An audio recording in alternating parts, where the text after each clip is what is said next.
You're listening to Psych with Mike. For more episodes or to connect with the show with comments, ideas, or to be a guest, go to www.psychwithmike.com. Follow the show on Twitter @PsychWithMike or like the Facebook page @PsychWithMike. Now, here's Psych with Mike. Welcome in the Psych with Mike library. This is Dr. Michael Mahan, and I am here with Mr. Brett Newcomb. Hello. You know, it's kind of snowy outside today, and do you feel, so there's this thing called seasonal affective disorder, right? Yes. And so people tend to associate depression with the amount of sunlight that exists in their immediate environment. Right. Do you feel that, or do you not feel that?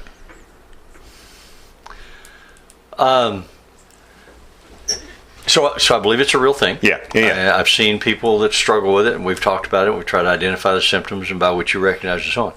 My challenge when you ask me that question is always that I am quasi-dissociative. I am not as self-aware as I should be. So I don't always know. Sometimes my wife will point out to me, you're acting like you're upset, or if you drive more than 10 hours, you get fussy and you don't even know it. If I say, "Are you all right?" you say, "Yeah, I'm fine."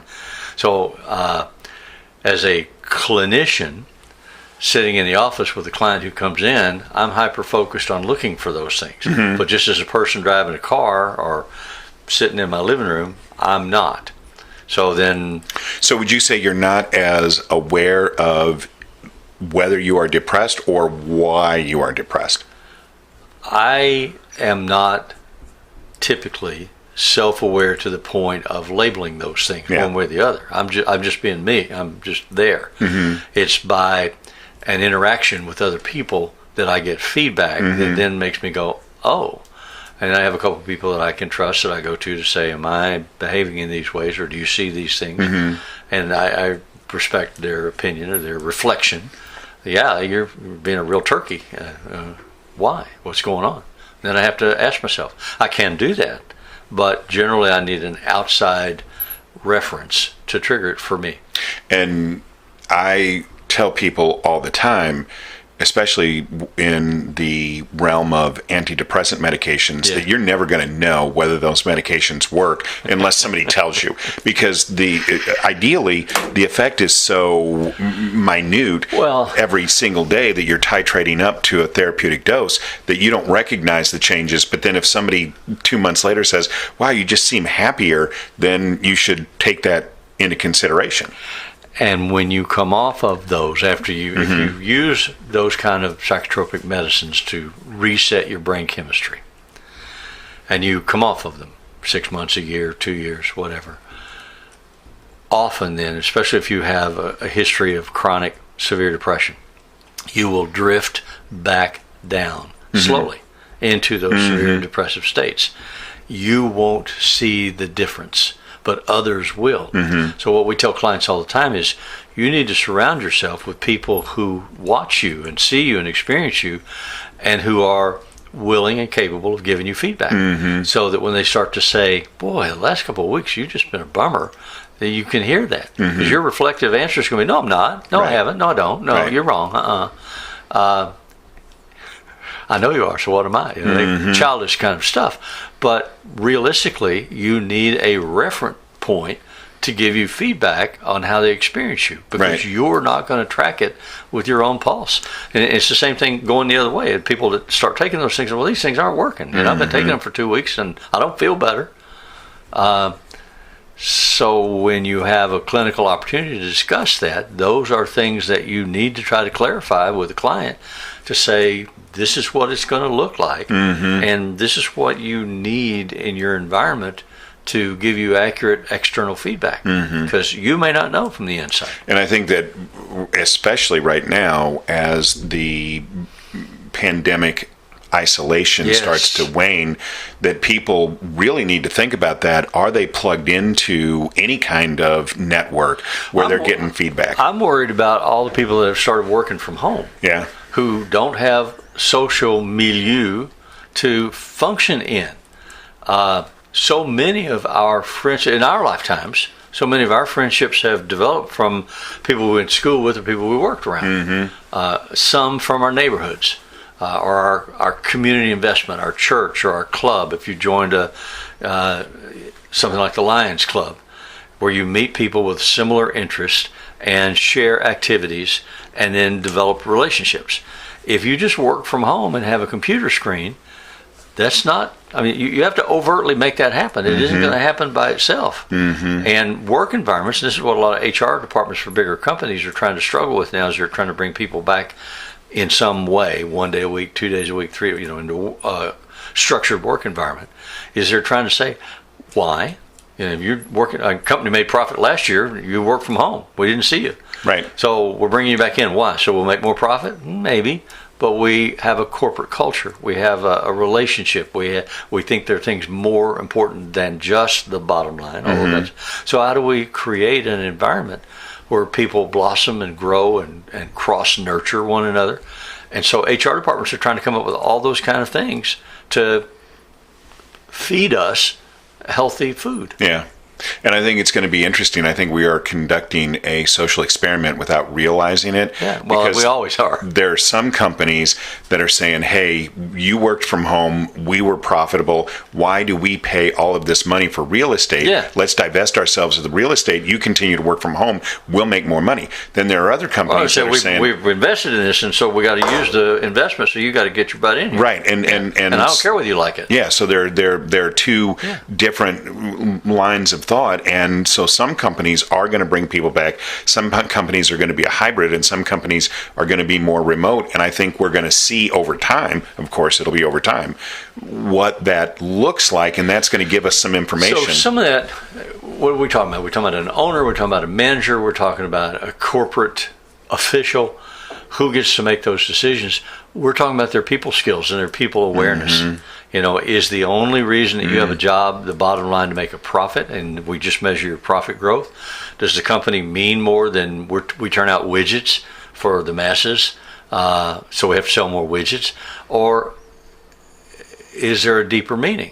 And how do you define those? Are they relationships? Are they nurturing growth? You work for a company that says, we'll pay for courses at the community college or the college level for you to take just to grow because you're interested. And if that isn't immediately directly impacting your job performance or our bottom line, we're still willing to do that because it directs you and we invest in you.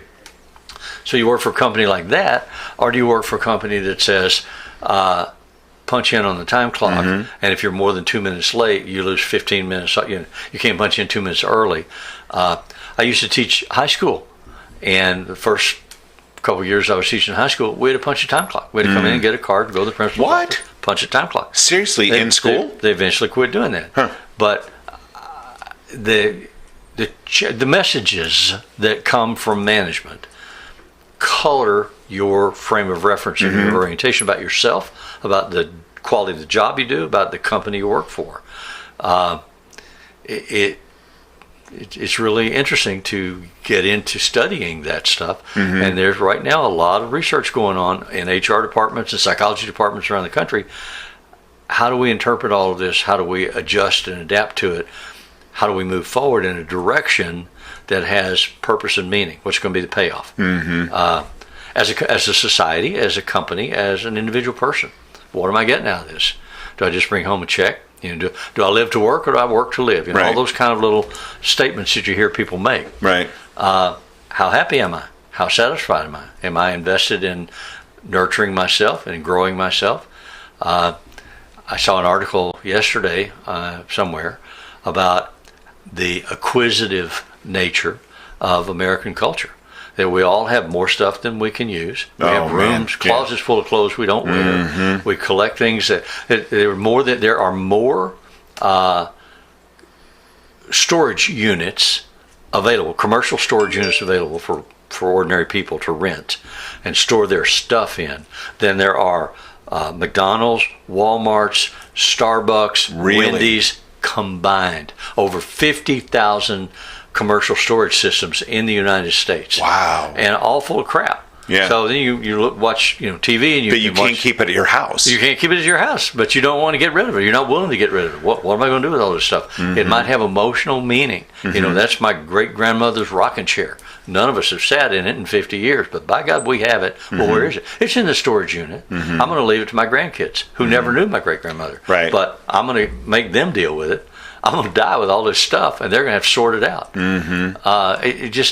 So the article was talking about, if that's how we define our existence, the acquisition of stuff we can't wear, don't want, don't use, but can't get rid of because we're emotionally attached to it, in some way that communicates value to me. I have this value because I got all this crap that nobody else has because it's mine. It's mine. Is that good for us? Is that good for our culture? Right. But then so if we're talking about meaning of life, then that's different than, the one that dies with the most toys wins. Well, but I mean, look at all the toys you have. If you think about the 1850s, when you were laying the Transcontinental Railroad, those guys felt like that they were lucky to have those jobs. I don't think that they were certainly not accumulating possessions. They were at a more subsistence level of survival. Yeah. Many of us who have these issues are beyond the subsistence level. And if you fall down the food chain to the subsistence level, then it's more a case of how am I going to pay rent, and especially in times of severe inflation. If the inflation rate now is up to, 7.9% this year. So those on the lower socioeconomic spectrum are barely going to make rent, barely going to buy groceries. They're going to have to make decisions between buying healthy, fresh greens and fruits or starches and sugars, because what will fill their kids' bellies? Their kids are crying because they're hungry. I can buy 2 pounds of potato chips for the price of half of a head of lettuce. Yeah.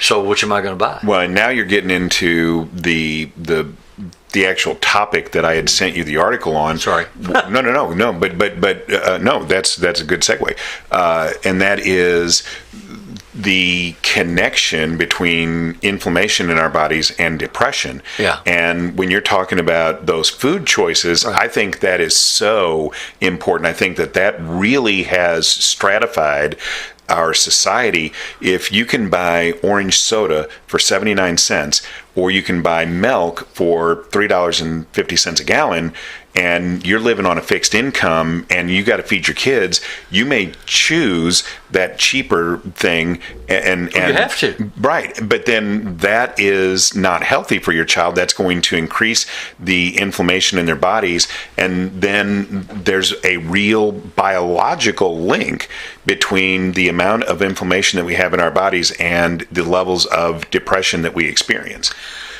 So then you get into the conversation about how far back up the food chain do you have to go to make a difference.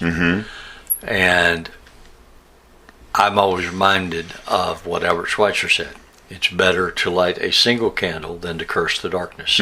So I can sit here and do 20-minute diatribe on the... Would you say you were bloviating? Well, no, because it's a focused opinion. Okay, I got you. Full of information, quotations, and references.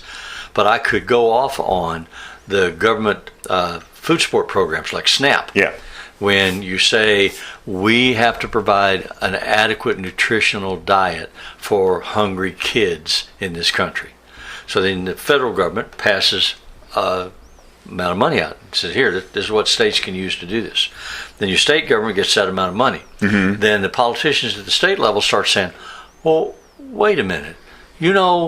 Those black people, they have different values than we do, and we don't like their values, and so we're not going to feed their kids. We're going to restrict access to this SNAP money. Those Southern boys that are alcoholics, they don't have the same values that we have, and they don't take care of their families, and they beat up their kids, and we don't think that we want to encourage them to have kids, and so we're going to make SNAP access really restrictive because of our political agendas. We don't like the way the Jewish people do this or the Afghan people do that. So we're not going to let them be part of it. And we're going to put work requirements on it. You can't get free food if you don't work. And so then you get into all those political domains about agendas that have nothing to do with healthy nutrition for kids. And the whole pro-life movement. I'm pro-life, I'm pro-life, I'm pro-life. I don't want to feed these kids. I don't want to educate these kids. I don't want to provide health care for these kids. I don't want to provide parents a reasonable approach to child care because by God, they ought to work for it. I had to work for it. Why don't you have to work for it? What's wrong with you? And so we get lost in these battles where all of a sudden the focus of nutrition, inflammation, health, good quality of life is not the focus anymore. Right. Now it's about controlling people. Right. It's about saying, you have to live the way I live. You have to value what I value because I'm right, you're wrong.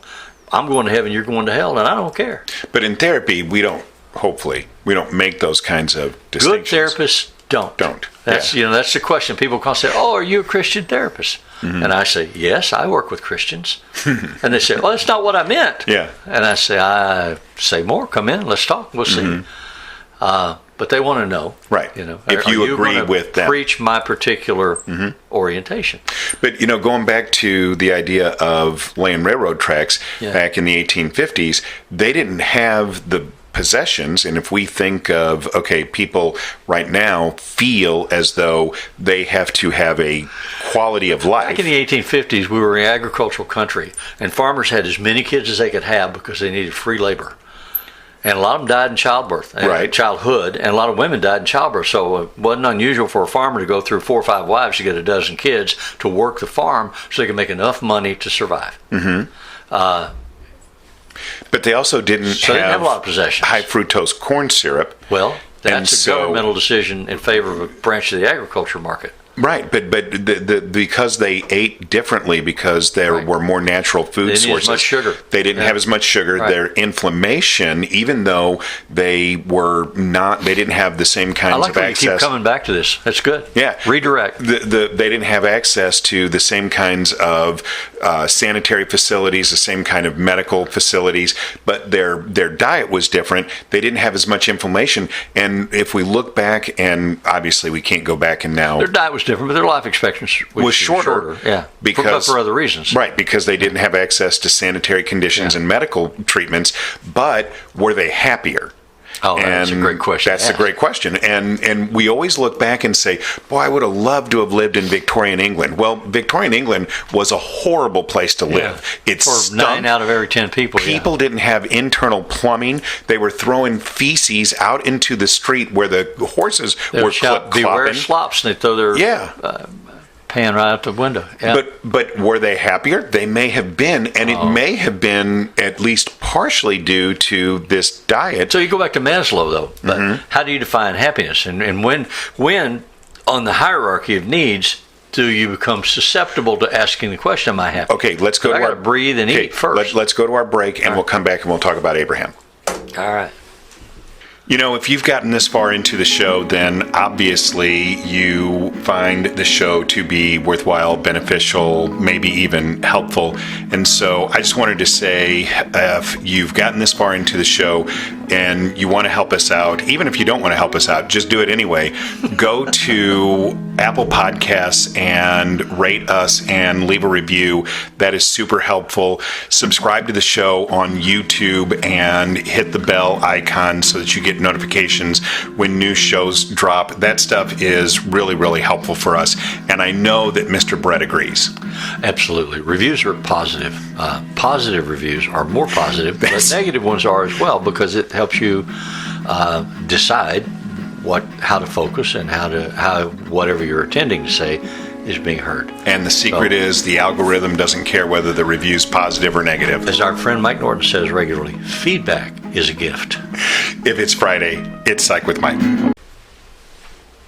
Okay, we're back. And so you were saying about Abraham Maslow? Saying, some of these questions are philosophical.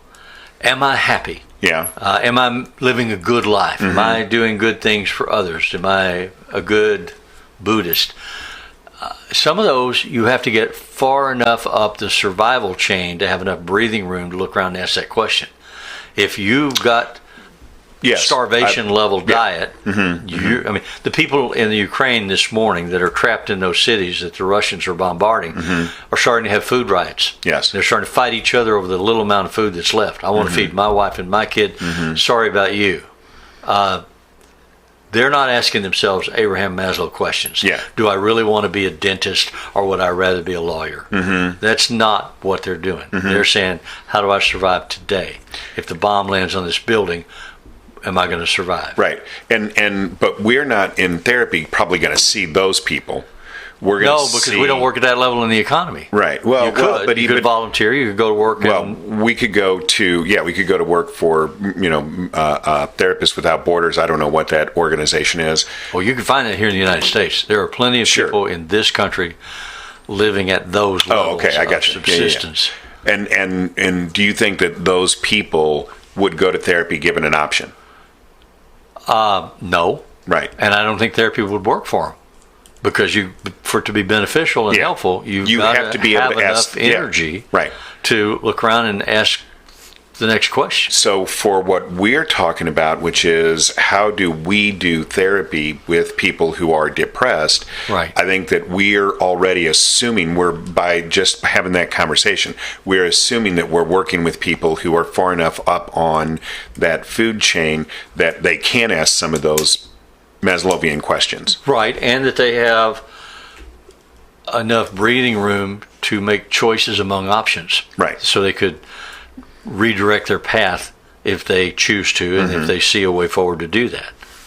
And so one of the things that I have really become focused on more so in the last 10 years is this idea of inflammation as a persistent problem or process in the human body. I believe that that's associated with getting older. I believe it's associated with that it has an impact on a lot of the psychiatric disorders that we maybe don't recognize, especially depression.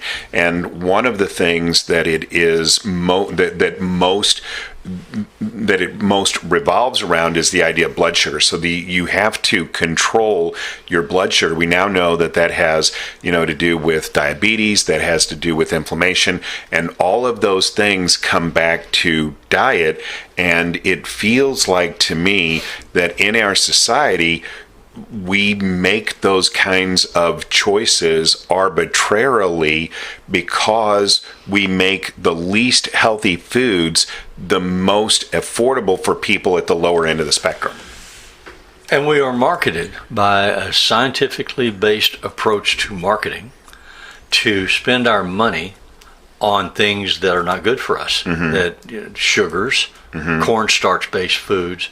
And I mean, they sell us all these foods that are not healthy, and then they switch the commercials to medicines that we have to take to offset the damage done by the foods that we bought, which are all made by the same company. Yeah. The same company, a different division of the same company is making the medicine for your diabetes reduction. Yeah, now you're proposing a conspiracy theory, which I'm not saying isn't true.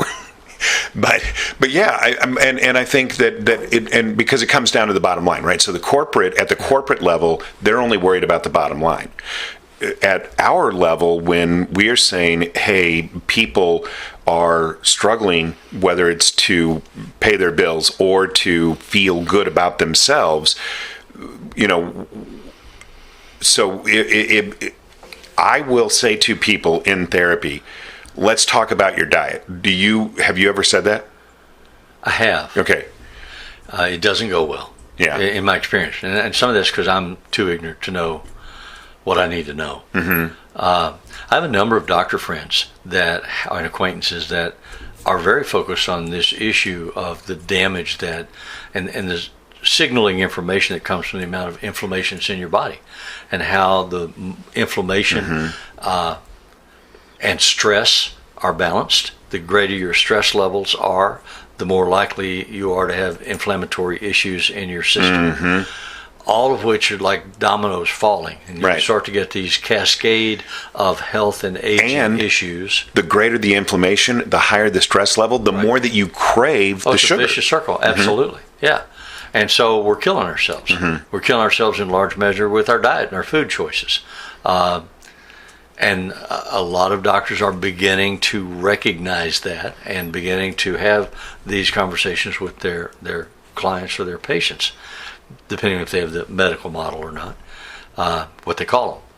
But I have not been good at having those conversations, typically because I want to move beyond that to the psychological structures.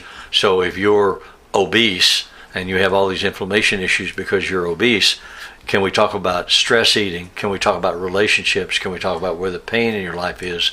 Is that a more productive use of our time? Or is talking about your diet, meditation, exercise program? I am drawn more to the psychological orientation. It's a new thing for me to learn to do the physiological stuff, and I'm not good at it. I'm not as good as I probably should be. But so the balance points again. Right. Where do you invest your time? And I was just going to say, yeah. And so when we think about, my daughter is getting ready to graduate medical school and go into residency, and so a lot of her focus the last couple of months has been on picking a profession that was going to give her a certain work-life balance. So we have to think about those things, or we do ourselves a benefit by thinking about those things. Obviously, we have to be in a position to be able to do that. Right. If we're at a subsistence level, we don't really have that same kind of luxury. But there are choices in diet that we could make that could make a profound difference in how we feel if we are depressed or if we are happier. But they have to be consistent, and so to me, the very first thing that I would encourage anybody to think about is how much processed sugar, specifically high fructose corn syrup, do I consume in my diet, and are there any ways that I could reduce much that? of it you wouldn't recognize exactly. is in your diet. Yeah. Exactly. Yeah, you got to really think about how much sugar is in an aspirin tablet. Well, that I'd never thought about. 97%. Are you serious? The rest of it's acetylsalicylic acid. Yep. So it's a sugar pill. It's a binder that holds the tablet together. There are things that we don't know about what we eat, what we drink, that if we did know, would it make a difference? That's a great question. I don't know. Right. But you could do something like you could drink black coffee or you could drink water. But as a clinician, you bring me a 13-year-old boy who's obese and having behavior problems in school. Eating the ho-hos. And not behaving at home the way that you want him to. You walk in and you're obese and angry and wanting to attack the school because of whatever. How do I do therapy with that? Where do I make an intervention? When do I step back and say, wait a minute, this kid is 12, you're 35. What are you teaching him? How have you raised him for 12 years? What do you feed him? How do you discipline him? Or do I say, well, let's talk about school. Well, these teachers need to be behaving better. Well, they need to spend their teaching time tracking his behaviors. I want the classroom teacher to come up with a list of how many interventions she's made. What's his time on target? How does he stay on task? I need to talk to the school district. I mean, we go in so many different directions. How do you, as a clinician, with a new client walking in with a defined problem, at least the introductory problem, how do you figure an angle of attack? How do you approach it? What is your perspective on listening to them non-judgmentally and trying to hear, okay, the house is on fire. Right. Where do I start to put the fire out? And my answer to that would be that you have to have enough time with the client to be able to address all of those issues. But I also recognize that we live in a brief intervention, solution-focused model of therapy today. And if you've only got 6 sessions, by economics, not by therapy. Sure. Yeah. But if you only have 6 sessions, what can you do? Then how much can you get into that? Right. But I do believe that for clinicians who have never considered the linkage between an individual's diet and their potential for depression, that needs to be something that they need to at least educate themselves about. Or as evidence of depression. Yeah. And, I certainly hear what you're saying, that everything is about a balance. And if the person is presenting with issues in school, you need to get that stabilized as quickly as best as you can. You have to do some kind of triage, just like a doctor in an emergency room. You bring in somebody that's in a car wreck, and they've got a broken ankle, but they've had a heart attack. You have to deal with the heart attack first, set the ankle later. Same thing in therapy. Client comes in, family comes in, the house is on fire. We have to get the house stabilized, and then we can look, if we are given the opportunity, what else can be done here? What else needs to be done here? And some of that involves, what do they bring to the table in terms of desire? What do you want done here? Are you all happy? Right. Are you living a good, happy life? Are your relationships solid? Do you nurture one another? But you don't start there. For about 10 years, I actually was the clinical director of an EAP, which is an employee assistance program. So they operated strictly on a very, very strict solution-focused brief intervention model. And one of the things that I would tell them is, you may not get to the diet piece in 6 sessions, but you can plant the seed. So you can do the triage piece. You can address the heart attack. But before they leave, you can also say, hey, your ankle's broken. If you want to check that out, come back later and we can talk more about that. So you can say to the client, we didn't really get a chance to evaluate your eating patterns, but sometimes that can have an influence on how you feel. And if you find that that's something that you would like to explore more, then at some point you can come back and we can talk about that. And I think that that is a very good way of thinking if you are operating in that brief solution-focused model, because it still is important. Right. Yeah. All right, so hopefully that was beneficial for people. As always, the music that appears in Psych with Mike is written and performed by Mr. Benjamin DeClue. We are encouraging everybody. We got things happening here on the show, and what we need is for people to support us. Go to Apple Podcasts and give us a review and rate the show. Go to YouTube and subscribe to the show, and have everybody in your family that is on YouTube go to the show and subscribe. That would be something that would really, really help us out. And as always, if it's Friday, it's Psych with Mike.